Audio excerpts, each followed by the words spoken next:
Hello दोस्तों, आप सभी को प्रभु यीशु मसीह के नाम में जय मसीह की, परमेश्वर के नाम की स्तुति और महिमा हो। फिर से इस नए वीडियो के माध्यम से मैं आप सभी का स्वागत करता हूं। दोस्तों, अक्सर हमने देखा है कि जो लोग प्रभु यीशु मसीह पे विश्वास करते हैं उनके जीवन में बहुत सारी परेशानियां आ जाती हैं। कई बार मसीह लोग जब प्रभु में बढ़ते हैं, परमेश्वर के वचन के अनुसार जीना चाहते हैं और उसके अनुसार जीना शुरू करते हैं, उनके जीवन में बहुत सारी चीज़ें गलत होना शुरू हो जाती है, बहुत सारी बातें उनके विपरीत होना शुरू हो जाती हैं। और इससे क्या होता है, बहुत सारे मसीह लोग दुखी हो जाते हैं, परेशान हो जाते हैं और वो ये सोचते हैं कि जब से हम प्रभु यीशु मसीह में आए हैं तब से हमारे जीवनों में ज़्यादा बीमारियां आ गई हैं, ज़्यादा परेशानियां आ गई हैं, ज़्यादा दिक्कतों में हम आ गए हैं।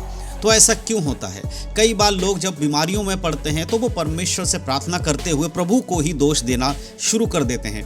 वो ये प्रार्थना करने लगते हैं कि परमेश्वर, जब से हमने आपको ग्रहण किया है, जब से हमने यीशु मसीह पर विश्वास किया है, तब से हमारे जीवन में बीमारियां बढ़ गई हैं। ऐसा क्यों कर रहे हैं परमेश्वर? आप हमारे जीवन में परेशानियों को क्यों आने दे रहे हैं या हमें परीक्षा में क्यों डाल रहे हैं? इस तरह से बहुत सारे मसीह लोग प्रार्थना करते समय परमेश्वर पर दोष लगाते हैं।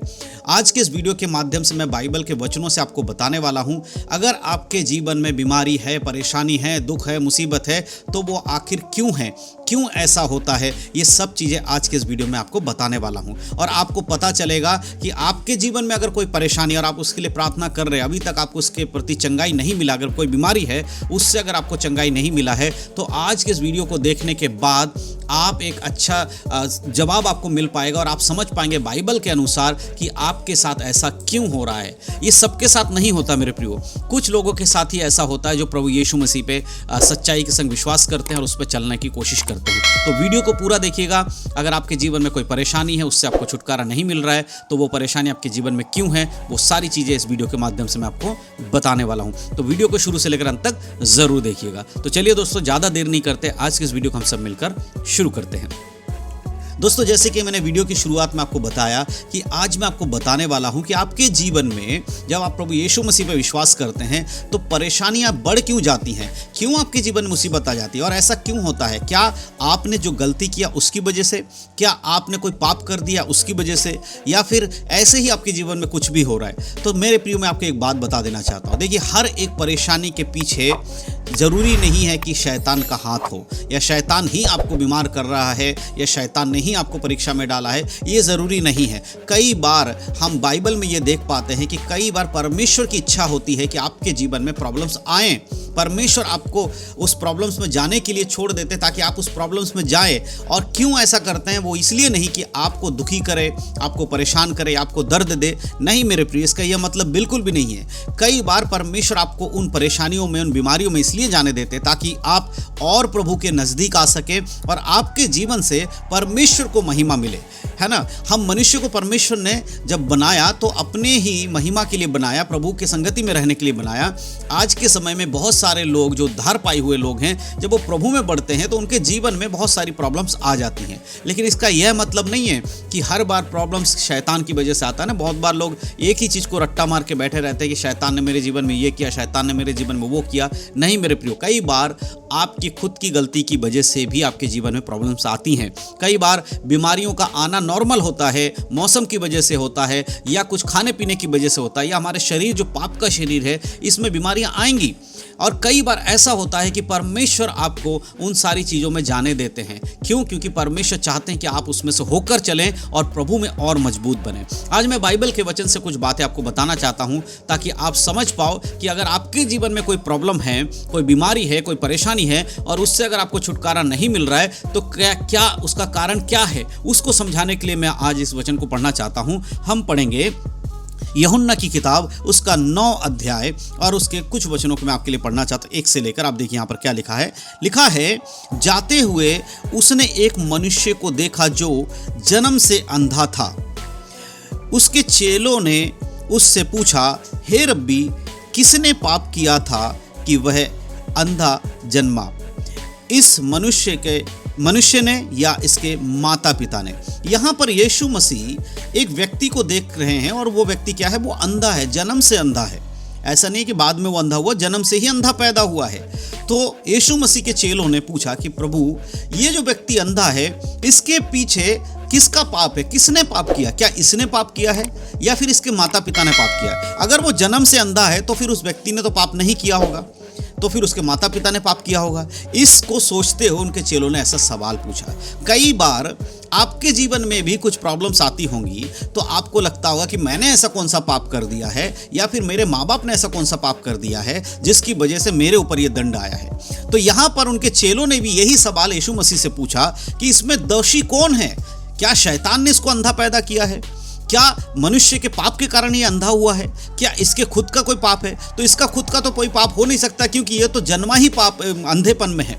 मेरे प्रियो, यहाँ पर यीशु मसीह ने जो जवाब दिया उसको आज हमें समझने की ज़रूरत है, उसको ध्यान करने की ज़रूरत है। उसके 3 आयत को जब हम पढ़ते हैं तो वहाँ पर यीशु मसीह कहते हैं, यीशु ने उत्तर दिया, ना तो इसने पाप किया था ना इसके माता पिता ने, परंतु ये इसलिए हुआ कि परमेश्वर के काम इसमें प्रकट हो। क्यों ऐसा हुआ? क्यों उस व्यक्ति को अंधा जन्म लेना पड़ा? ताकि परमेश्वर का काम उसमें प्रकट हो। यह व्यक्ति अंधा जन्मा था किस लिए? कि परमेश्वर का पुत्र यीशु मसीह के द्वारा वो चंगा हो सके, वो देख सके। इस बात को हम यहाँ पर देख पाते हैं कि प्रभु कह रहा है कि इसलिए हुआ था कि परमेश्वर की महिमा उसके जीवन में हो सके। आज बहुत सारे लोग यीशु मसीह पर विश्वास करने के बाद अपने जीवन में कई सारे बीमारियों को जब वो देखते हैं, कई सारे चीज़ों को, उनके जीवन में बुरी चीज़ों को आते हुए देखते हैं तो घबरा जाते हैं कि हमने क्या किया है। देखिए, हर बार कोई ज़रूरी नहीं है कि कोई भी चीज़ शैतान कर रहा हो या आपके कारण हुआ। कई बार परमेश्वर आपको उन चीज़ों में जाने देते हैं। इसीलिए जब भी कोई आपके जीवन में प्रॉब्लम्स आए, उसके लिए आप प्रभु से प्रार्थना करिए, परमेश्वर के हाथों में समर्पण करिए और प्रभु से विनती कीजिए। प्रभु जब चाहे आपके जीवन में चंगाई दे, परमेश्वर की इच्छा को अपने जीवन में आने दीजिए। हर चीज़ के पीछे किसी को दोष लगाना ज़रूरी नहीं है। प्रभु की इच्छा भी तो आपको समझना होगा, है ना। परमेश्वर की इच्छा भी आपके जीवन में है। कई बार आपको परमेश्वर उन परिस्थितियों में जाने देते हैं ताकि आप और मजबूत बनो। तो इस समय हमें करना क्या चाहिए? जब आपके जीवन में प्रॉब्लम्स आए तो क्या हमें प्रभु को प्रार्थना करके दोष लगाना चाहिए? परमेश्वर, आपने मेरे जीवन में ऐसा क्यों कर दिया, क्यों मेरे जीवन में ऐसा हो रहा है, ये बोलना चाहिए? नहीं, ये नहीं बोलना चाहिए। परंतु वचन के अनुसार हमें क्या करना चाहिए? हमें यह याद रखना चाहिए कि कई बार हमें परमेश्वर परीक्षाओं में जाने की अनुमति देते हैं। कई बार हम परीक्षाओं में पढ़ते हैं और प्रभु चाहते हैं कि हम पढ़ें, क्योंकि परमेश्वर की योजना है हमारे लिए। आने वाले समय में कुछ ऐसा होने वाला है जिससे कि लोगों को एक मैसेज जाएगा, एक संदेश जाएगा कि यीशु मसीह कौन है। जब इस अंधे व्यक्ति के पास यीशु मसीह पहुंचा तो वो व्यक्ति बाद में देखने लगा। उसकी जन्म से जो आंखें नहीं थी, जिससे पैदाइश वो अंधा था, जन्म से अंधा था, उस व्यक्ति को यीशु मसीह ने चंगा किया। और वो व्यक्ति जब देखने लगा तो उसने यीशु मसीह के नाम को महिमा दिया, परमेश्वर के नाम को महिमा दिया, जिसके कारण प्रभु की महिमा वहां पर हुआ। इसीलिए यीशु मसीह ने कहा कि ये इसलिए अंधा है क्योंकि परमेश्वर की महिमा इसमें प्रकट हो सके। कई बार आपके शरीर की बीमारियों को परमेश्वर इसलिए देर तक नहीं ठीक करते हैं ताकि एक समय आने वाला है, उस समय तक परमेश्वर आपको ऐसे ही रखना चाहते हैं। और एक समय आएगा जब परमेश्वर आपके जीवन में काम करेगा, आपको चंगाई देगा, ताकि आपकी चंगाई को देखकर और भी लोग प्रभु को उद्धारकर्ता के रूप में ग्रहण कर सके। आपका शरीर भी कई बार सुसमाचार के लिए इस्तेमाल होता है मेरे प्रियो। इसीलिए आगे से कभी भी आपके जीवन में कोई बड़ी बीमारी आए तो प्रार्थना करते रहिए। ये मत सोचिएगा कि प्रभु ने आपको छोड़ दिया है। नहीं मेरे प्रियो, एक समय परमेश्वर ने नियुक्त किया है, उस समय में परमेश्वर जरूर आपको चंगाई देंगे। और अगर चंगाई नहीं भी देते हैं तो भी परमेश्वर का वचन कहता है, मेरा अनुग्रह तेरे लिए काफी है। क्या शरीर में बीमारी रहते अगर हम मर जाएंगे तो हमारा उद्धार खत्म हो जाएगा? नहीं। शरीर में अगर हम बीमार होकर भी मरते हैं, हम किसी बीमारी के कारण भी अगर मर जाते हैं तो स्वर्ग राज्य में हम फिर से जिंदा किए जाएंगे। लेकिन अगर शरीर ठीक ठाक है, प्रभु का वचन में अगर हम नहीं हैं, तो चाहे शरीर में अच्छे रहते हो मरेंगे तो हम स्वर्ग राज्य में कभी प्रवेश नहीं कर पाएंगे। इसीलिए बहुत ज़रूरी है कि आप इस बात को समझें। तो मैं विश्वास करता हूं कि आपको समझ में, अगर आपके जीवन में कोई ऐसी प्रॉब्लम बीमारी है और उससे आप निकल नहीं पा रहे हैं, तो आप प्रभु को धन्यवाद देते रहें और प्रभु के समय का इंतजार करें। सही समय आने पर परमेश्वर जरूर आपको चंगाई देंगे, और नहीं भी देते तो भी परमेश्वर के नाम की महिमा आपके जीवन से जरूर होगी। प्रभु आप सबको आशीष दे। यीशु मसीह के नाम में सबको जय मसीह की। God bless you.